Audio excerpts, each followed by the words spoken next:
Hi everyone, so today we are talking all about winter clothes you're going to regret buying.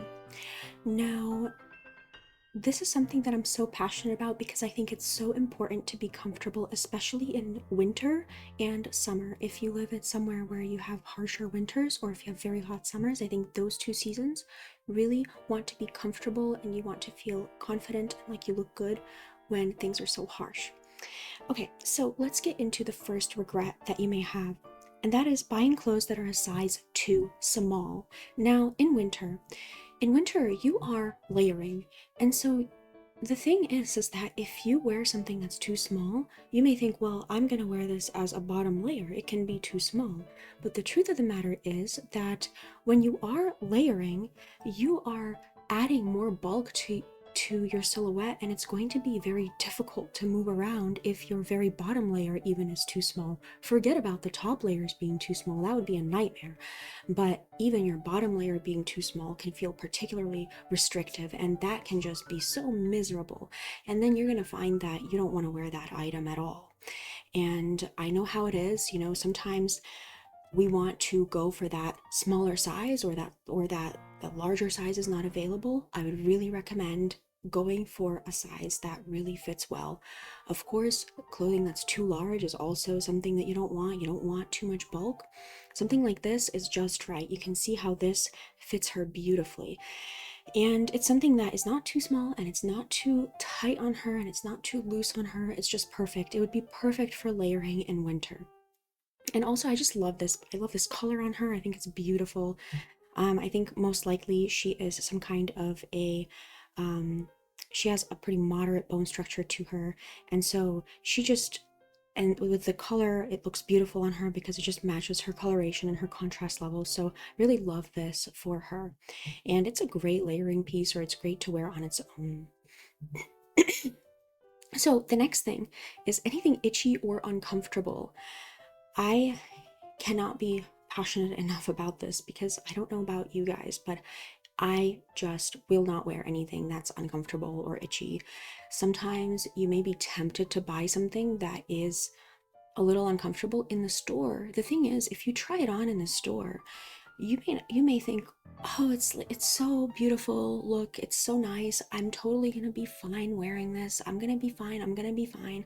But then you go walk through the sludge and the snow and you get on the train or the subway or whatever, and you're just miserable because winter is harsh. You don't want anything that is uncomfortable or itchy. It's already uncomfortable enough as it is. Forget the uncomfortable clothing. Go for something comfortable. Here's an image of someone wearing an itchy sweater and taking it off. This is exactly what I mean. It's just when you have an itchy sweater, it's miserable. Don't get anything that is overly itchy. You can maybe get some, there's a trade-off because sometimes natural fibers, and I'll talk about this later, can be comfortable in other ways, and so you can get things to wear underneath them that may make them feel less itchy, and then overall you'll be more comfortable. You just have to be mindful of that. You have to be mindful of comfort. Something like this, of course, very impractical. Shoes that are impractical are the worst for winter. And the other thing about shoes is that it really matters because you may think that you look good in a certain pair of shoes, but then if you're uncomfortable walking in them, that actually just it kind of can ruin the flow of an outfit. And I'm sure you guys know what I'm talking about is, that the way that models walk, they practice their walk, of course. That's their signature, is how they walk. And so it's so important for your walk to be graceful and comfortable and like you're in your own skin and not like you're uncomfortable or like your feet hurt or something. So even just for aesthetics alone, it's important that your shoes are comfortable so that you can walk in a comfortable and graceful manner.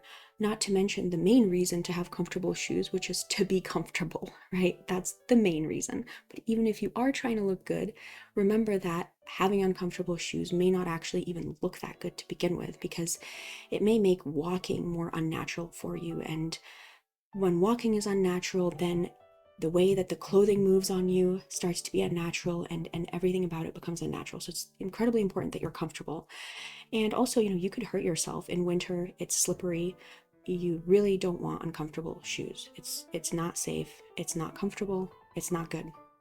Go for comfortable shoes pretty much as a priority in winter. Next up, overpriced designer labels that don't flatter. This is something that I decided to include in the winter video because winter clothing can sometimes be more expensive in designer items than summer clothing can sometimes.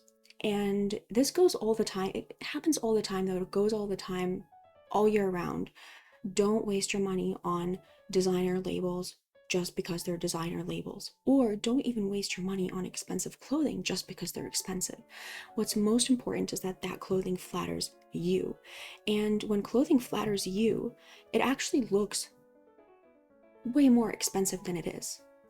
So this is Julia Roberts, and this is kind of, I've decided to choose examples in my videos where the person looks okay, you know, I mean, she doesn't look bad. She doesn't look bad at all. It's just, this isn't the best, just from my experience, from the people that I've worked with, like people with her silhouette, they really tend to look good in longer lines. And so sleeves that are longer and not cropped like that, not 3/4 sleeves. And the whole outfit kind of looks boxy on her, when in reality she has those long, like very long lines. And so she wants to be ideally wearing things that have long lines to them, long lines to the silhouette. And now we also have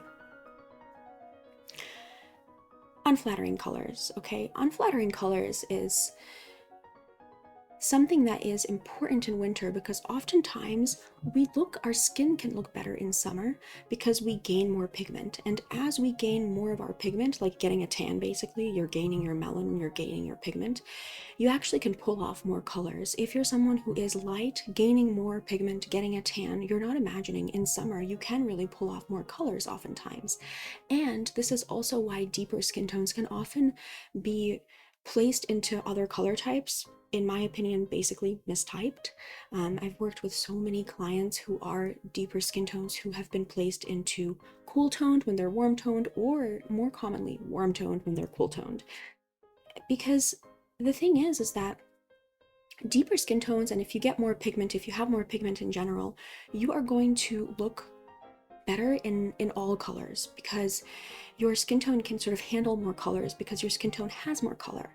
And so in winter, when your skin tone has less color, you are going to find that things are not as flattering, colors are not as forgiving. So it's particularly important to be wearing your best colors in winter. And so this is an example of someone who just looks stunning in this color, this kind of like off-white. It just looks beautiful with her coloration. Her bone structure is very moderate in its angles and in its lines, and so this kind of symmetry looks beautiful on her with the neckline and the buttons there. So, and the color being like a soft, light neutral works beautifully with her coloring as well. So I really enjoy this kind of color on her. And if you are someone who has a lighter coloration, that can be particularly challenging in winter because in winter we tend to wear a lot of black. I would recommend, if you can, swap black for brown. If you have a cool coloration, swap it for cool brown. If you have a warm coloration, swap it for warm brown. If you are lighter. Now, if you have darker features like I do, you can wear black all you want and it's not going to look harsh on you. But in winter, someone with her kind of coloration, black can still look harsh on them. Even black pants can kind of throw off the balance, especially with her balance, her balanced bone structure. Pure black can really throw off her balance. And so I would recommend something like a cool brown for her in place of black as a neutral would do wonders for her wardrobe. And this is the thing, is that you really have to look at your own coloration, you have to look at your own bone structure, and everyone is their own unique situation. You can't just really give blanket recommendations. And you know, when I give blanket recommendations in videos, it's only to get you started. It's really not something that can be done. It's not something that anyone can really do without taking a look at your photos, taking a look at everything, taking a look at you in a holistic way to give you real recommendations. So next thing, synthetic fibers. You guys, there's something about discovering something better that just makes your life better. Now, I recommend avoiding synthetic fibers in winter when you can. It doesn't mean that you can't have like blends of synthetic fibers, like wool with polyester or something, or cotton and polyester and wool, something like that. That can work well, that can work okay. But having something that's entirely synthetic is actually, first of all, very uncomfortable. And secondly, it doesn't work. Like, oftentimes, synthetic sweaters don't actually keep you warm. Synthetic fibers are very deceptive in the sense that they can look bulky and they can look warm, but they won't keep you warm. And when you're thinking about what you're doing in winter, you also have to be thinking about temperature regulation. Let's say you're commuting to work. You put on your sweater and you go outside and you're cold because your synthetic sweater doesn't keep you warm. And then you get on the train and now you're like sweating and hot, but you're still not warm or something. I don't know, it's weird because synthetic fibers also, they don't breathe as much as natural fibers do. And so now you've been hot, you've been cold, you've not been comfortable at all. But natural fibers like wool and alpaca, they really do regulate body temperature so much better, and they are something that you can actually really get on a budget if you want to. It's something that you can get secondhand, and they really are beautiful secondhand. And I recommend getting natural fibers secondhand because we don't want for those fibers to go to waste. We definitely don't want for that to go to waste because they are so valuable and they're so effective and they're so comfortable. And one thing about merino wool, let's say, or wool, is that wool, the fibers inside the fiber is actually partially hollow, and so it traps air. Synthetic fibers don't have that, so wool is truly more effective at keeping you warm and also regulating body temperature even if it gets wet. So it's something that's comfortable, effective, and it's just nature's excellent design. Alpaca fibers actually are completely hollow. I don't know if you guys knew this. Alpaca fibers are completely hollow, and they are, I believe, 40% warmer than wool. And so you can get thinner material, like a thinner alpaca sweater that will keep you just as warm as like a slightly thicker wool sweater would, because it's like around 40% warmer. Another thing you can look for is baby alpaca. If you're sensitive to like some of the itchiness that comes with wool or alpaca, baby alpaca can be less itchy. What I find in that case is that I do think that it's worth it to wear something underneath and just get a sweater that is slightly itchy for the temperature regulation aspects and for the warmth. It's just unprecedented. Wool is unprecedented. Alpaca is unprecedented in terms of its effectiveness in keeping you warm and keeping you just temperature regulated and comfortable. Not to mention, they often look very good too. Oftentimes, these items look good, they look high quality, they feel high quality, and you're gonna feel comfortable and feel luxurious and feel good in them. And you can go on eBay and get an alpaca sweater for like not that much, for a huge markdown to what you can get brand new.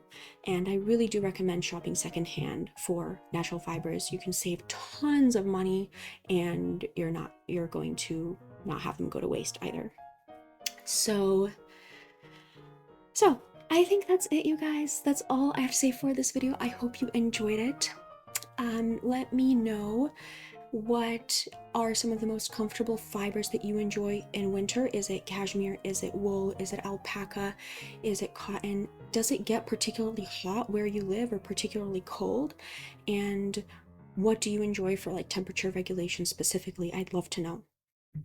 And oh, if you're looking to book with me, then you can check out the link below for my consults. I'll leave a link below in the description for how you can book with me. And if you are interested in exclusive content, kind of similar to this, all kinds of exclusive content, then I also have Miriam Style Club, and so you can take a look at the link below on how you can join. So that's it, you guys. I hope you enjoyed this, and I will talk to you next time. Okay, bye.